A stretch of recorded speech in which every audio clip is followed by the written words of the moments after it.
जैसे गीता के रूप में उनकी वाणी अनुकरणीय है, वैसे ही उनका जीवन भी।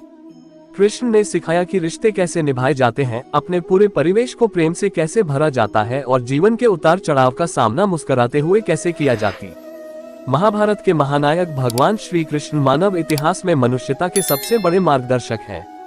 उनका गीता उपदेश जीवन प्रबंधन का अनुपम ग्रंथ है और उनका व्यक्तित्व कृतित्व गीता की साकार और प्रेरक कसौटी। यदि हम प्रयास करें तो उनके जीवन से सीख लेकर पूरी 360 डिग्री पर अपने जीवन को सफल, सार्थक और उन्हीं की भांति यशस्वी बना सकते हैं। संसार की रणभूमि में अपने जीवन की महाभारत में जय के लिए कृष्ण के जीवन सूत्र ही लक्ष्य सिद्धि के कारगर मंत्र है। सभी से प्रेम करने वाले भगवान श्री कृष्ण का जीवन प्रेम का पर्याय है।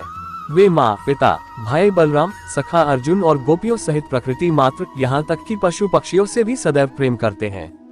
कवि रसखान ने कृष्ण के प्रेम को अभिव्यक्त करते हुए लिखा है कि शेषनाग, गणेश जी, शिव, विष्णु और इंद्र जिनकी महिमा का निरंतर गान करते हुए जिन्हें अनादि, अनंत, अखंड, अछेद व अभेद्य बताते हैं, वेद से नारद तक और सुखदेव से व्यास तक सारे ज्ञानी और साधक जिनके स्वरूप को जानने का प्रयत्न करते रहते हैं मगर जान नहीं पाते, ऐसे परम परमात्मा जब मानव रूप में श्री कृष्ण अवतार ग्रहण करते हैं तो ग्राम्य बालाएं महज एक दोना भर छाछ के बदले उनसे नाच नचवाती हैं और प्रेम के वशीभूत कृष्ण उनके समक्ष नाचने लगते हैं।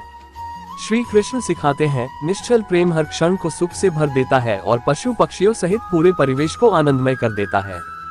हर समय मुस्कुराने वाले श्री कृष्ण का समूचा जीवन संकट, संघर्ष और चुनौतियों की कथा है।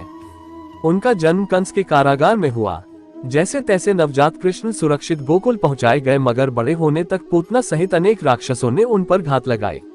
जरासंध के भय से उन्हें कुटुंब सहित मथुरा छोड़ द्वारका बसनी पड़ी।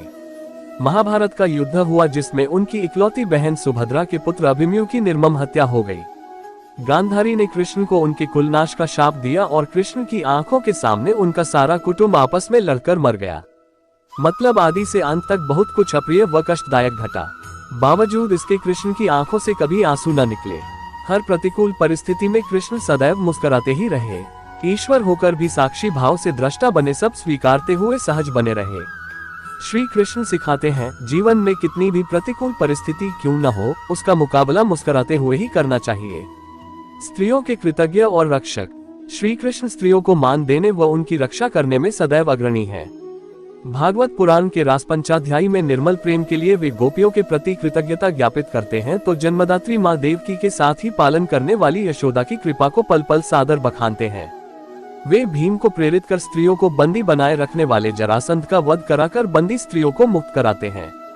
सखी द्रौपदी के मान की रक्षा के लिए चीर बढ़ाने का चमत्कार करते हैं तो अपने भांजे अभिमन्यु की मृत्यु के बाद उसकी विधवा उत्तरा का दुख दूर करने के लिए उसके मृत जन्मे पुत्र परीक्षित को पुनर्जीवित कर देते हैं।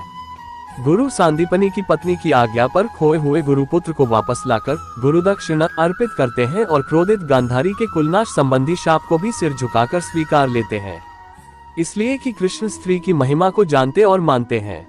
श्री कृष्ण सिखाते हैं, जिस समाज में स्त्री का सम्मान और उसकी रक्षा होती है वही मंगलमय उन्नति कर पाता है।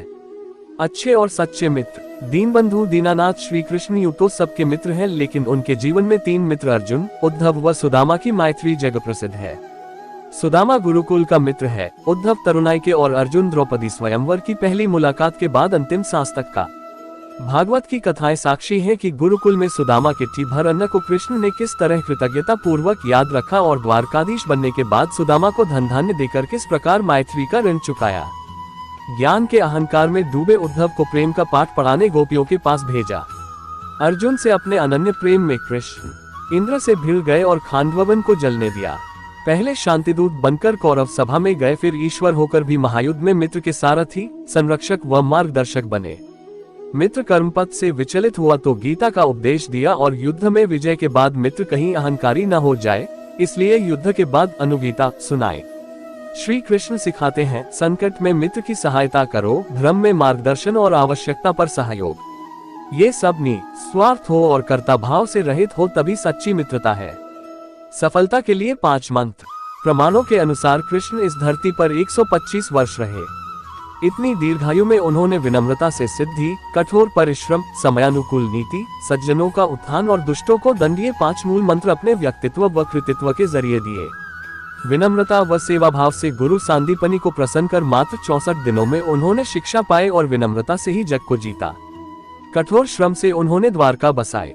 कृष्ण सा नीतिज्ञ मनुष्यता के इतिहास में दुर्लभ है। जब जरासंध से लड़ना संभव न था तब द्वारका की राह ली और भीम का बल पाते ही उसे मरवा दिया। पांडवों की भांति दुर्योधन भी उनका संबंधी था, मगर उसके अधर्म की राह पर होने से कृष्ण ने धर्मपथिक पांडवों की सहायता कर सज्जनों के उत्थान का संदेश दिया। कृष्ण परम क्षमाशील हैं, किंतु दुष्टों को दंड देने में संकोच और विलंब नहीं करते। बचपन में अनेक राक्षसों के वध के अलावा कंस, शिशुपाल, शाल से लेकर उनकी प्रेरणा से किए गए दुर्योधन, दुशासन, कर्ण व शकुनी के वध उनकी इसी कल्याणकारी दंड नीति के उदाहरण हैं।